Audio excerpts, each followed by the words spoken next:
प्यारे बच्चों, नमस्कार। जेसीईआरटी के डीजी स्कूल में आपका स्वागत है। मैं अनुपमा आज आप लोगों के साथ आप लोगों के विज्ञान की पुस्तक विज्ञान की ओर के अध्याय 13 के पाठ विद्युत तथा परिपथ इलेक्ट्रिक सर्किट पर चर्चा करूंगी। यह इस पाठ का पहला वीडियो है। आज इस भाग में हम लोग जानेंगे कि विद्युत का उपयोग कहाँ कहाँ होता है, टॉर्च का उपयोग हम लोग किस प्रकार करते हैं और साथ ही हम लोग टॉर्च के बल्ब तथा सेल और सेल के आंतरिक भाग के बारे में भी जानेंगे। बच्चों, आप आटा चक्की में गेहूं पिसाने के लिए गए हैं। आपका गेहूं आटा चक्की में डालते ही बिजली कट गई। अब घर में रोटी कैसे बनेगी? आपको क्या परेशानी होगी? आप अपने परिवार के साथ टीवी पर क्रिकेट का एक रोमांचकारी मैच देख रहे हैं और अचानक बिजली चली जाती है। आपको कैसा महसूस होता है? तो आपने देखा कि बिजली या विद्युत के द्वारा हम दैनिक जीवन में अनेक कार्य होते देखते हैं। जैसे कि हमारे घरों में जो पंखा है वह विद्युत से चलता है। कंप्यूटर में के लिए भी विद्युत की आवश्यकता पड़ती है। मसाला पीसने के लिए जिस ग्राइंडर या जूसर का हम लोग इस्तेमाल करते हैं उसमें भी विद्युत का उपयोग किया जाता है। हम कपड़ों पर जो इस्त्री करते हैं, आयरन करते हैं, उसमें भी विद्युत की आवश्यकता होती है। मोटर पंप से पानी निकाला जाता है तो मोटर पंप भी विद्युत के सहारे ही चलता है। इसी तरह से विद्युत के कारण ही फ्रिज चलता है। विद्युत के कारण ही बल्ब जलता है और हमारे घरों को रोशनी देता है। हम जिस मोबाइल का इस्तेमाल करते हैं उसमें भी सेल लगा होता है और विद्युत से उसे बीच बीच में चार्ज करना पड़ता है। इसी तरह ई रिक्शा में भी सेल लगे होते हैं जिसे कि विद्युत के द्वारा चार्ज करना पड़ता है। और आजकल तो बच्चों इलेक्ट्रिक व्हीकल भी आने लगे हैं, जैसे कि electric car, electric scooty, electric bike, जिन्हें बीच बीच में चार्ज करना पड़ता है। आप लोग स्वयं भी सोच कर देखिए कि अपने दैनिक जीवन के और किन किन कार्यों में हम लोग विद्युत का उपयोग करते हैं। तो आप लोगों ने देखा विद्युत हमारे लिए बहुत ही उपयोगी है। क्या आप बता सकते हैं हमें बिजली कहाँ से प्राप्त होती है? विद्युत हमें बिजली घर से प्राप्त होती है। विद्युत तार की सहायता से हर जगह पहुंचाई जाती है। कभी कभी विद्युत की आपूर्ति ठप हो जाती है। तब ऐसी स्थिति में आप क्या करेंगे? चलिए एक क्रियाकलाप के द्वारा इसे समझते हैं। आप पढ़ाई कर रहे हैं और अचानक लाइट चली जाती है, बिजली चली जाती है, तो क्या होगा? या तो आप इन्वर्टर से लाइट ऑन करते हैं या फिर आप इस तरह से टॉर्च जलाते हैं। बच्चों, आप लोगों ने टॉर्च को देखा है। टॉर्च में इस तरह से यहाँ पर बल्ब लगा होता है जिससे कि रोशनी निकलती है और यहाँ पर एक स्विच रहता है। जब हम स्विच ऑफ करते हैं तो लाइट बंद हो गई, जब हम स्विच ऑन करते हैं तो लाइट जल जाती है। बच्चों, आप लोगों ने देखा कि बिजली चले जाने पर या तो हम इन्वर्टर से बल्ब जलाते हैं या फिर हम टॉर्च का उपयोग करते हैं। तो चलिए एक दूसरा क्रियाकलाप करते हैं और हम लोग टॉर्च के बारे में कुछ और बातों को जानते हैं। तो बच्चों, आप लोगों ने टॉर्च देखी है। यहाँ पर देखिए, टॉर्च में एक स्विच होता है और यहाँ पर टॉर्च में बल्ब लगा होता है।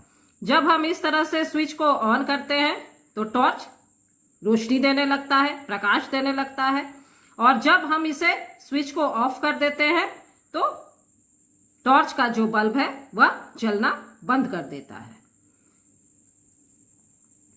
अब बच्चों, हम लोग यहाँ टॉर्च को खोलकर देखते हैं कि टॉर्च को आखिर विद्युत कहाँ से मिलता है। तो आप लोग देखिए बच्चों, टॉर्च के अंदर इस तरह से बैटरी रहती है। यहाँ पर आप लोग देख रहे हैं बच्चों, बैटरी में ऊपर में एक इस तरह से धातु की टोपी लगी होती है और दूसरी तरफ बैटरी में इस तरह से धातु की डिस्क होती है। जिधर यह टोपी लगी होती है इसे हम लोग बैटरी का धनात्मक सिरा कहते हैं, प्लस टर्मिनल, और जिधर यह धातु की डिस्क लगी होती है इसे हम लोग ऋणात्मक सिरा कहते हैं, नेगेटिव टर्मिनल। तो विद्युत सेल में दो टर्मिनल होते हैं, धनात्मक टर्मिनल और ऋणात्मक टर्मिनल। हम लोग बोलचाल की भाषा में इसे बैटरी कह देते हैं, जबकि वास्तव में यह सेल है। और जब दो या दो से अधिक सेल मिलते हैं तो इसे हम लोग बैटरी कहते हैं। जैसे कि इस टॉर्च में यहां पर दो सेल लगे हुए थे।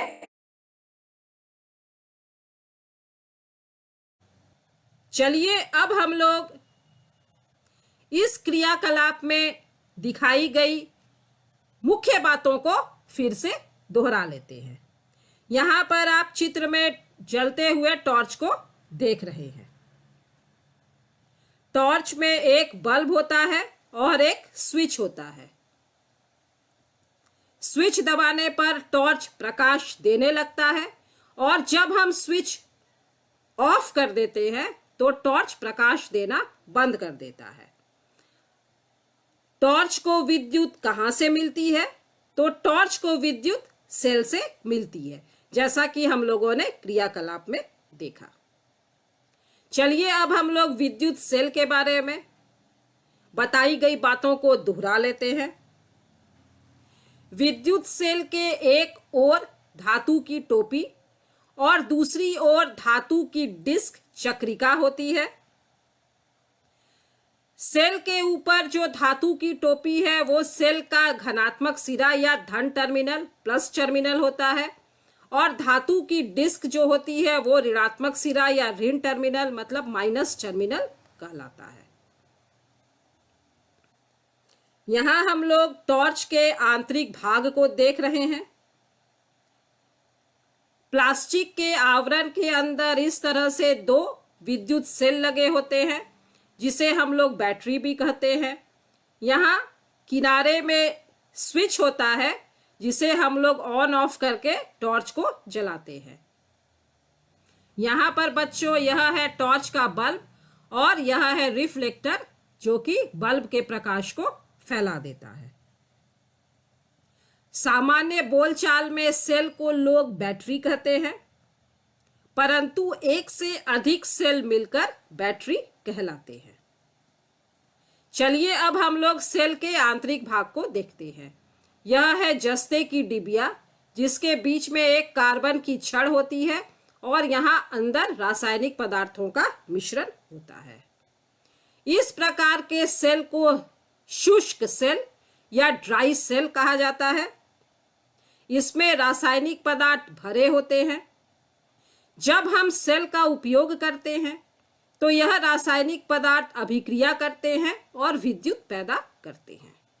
जब ये रासायनिक पदार्थ खर्च हो जाते हैं तो सेल काम करना बंद कर देता है और हम लोग बोलचाल की भाषा में कहते हैं कि बैटरी खराब हो गई, और तब सेल को बदलकर नया सेल लगाया जाता है। चलिए अब हम लोग देखते हैं कि विद्युत सेल का उपयोग कहां कहां किया जाता है। तो विद्युत सेल का उपयोग हम अपनी कलाई घड़ी रिस्ट वॉच में करते हैं।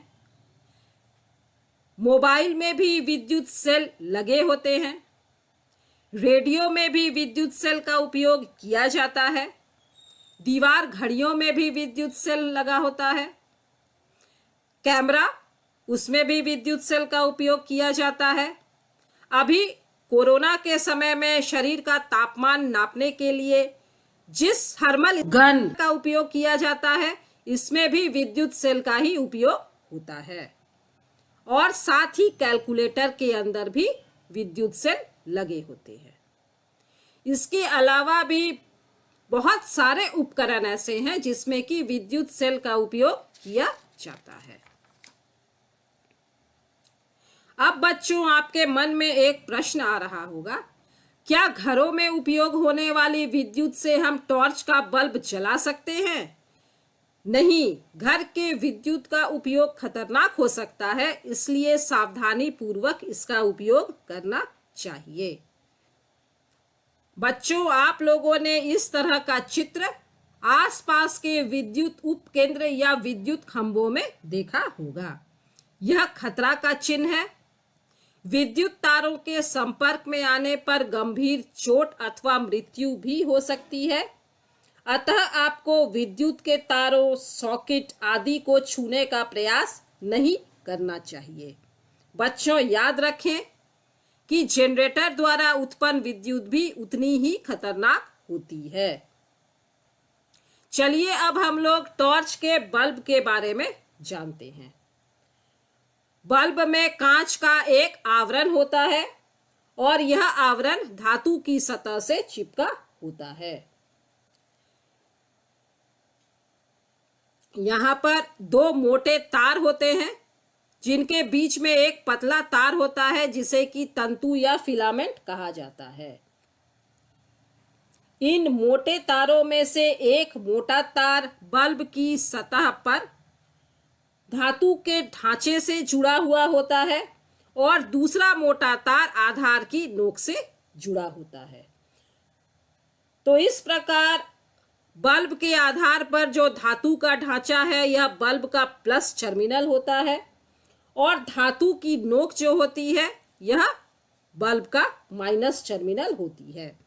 ये प्लस और माइनस टर्मिनल इस प्रकार से जुड़े होते हैं कि ये एक दूसरे को न छुएं। बल्ब को जला करके देखिए, बल्ब का कौन सा भाग दीप्त होता है।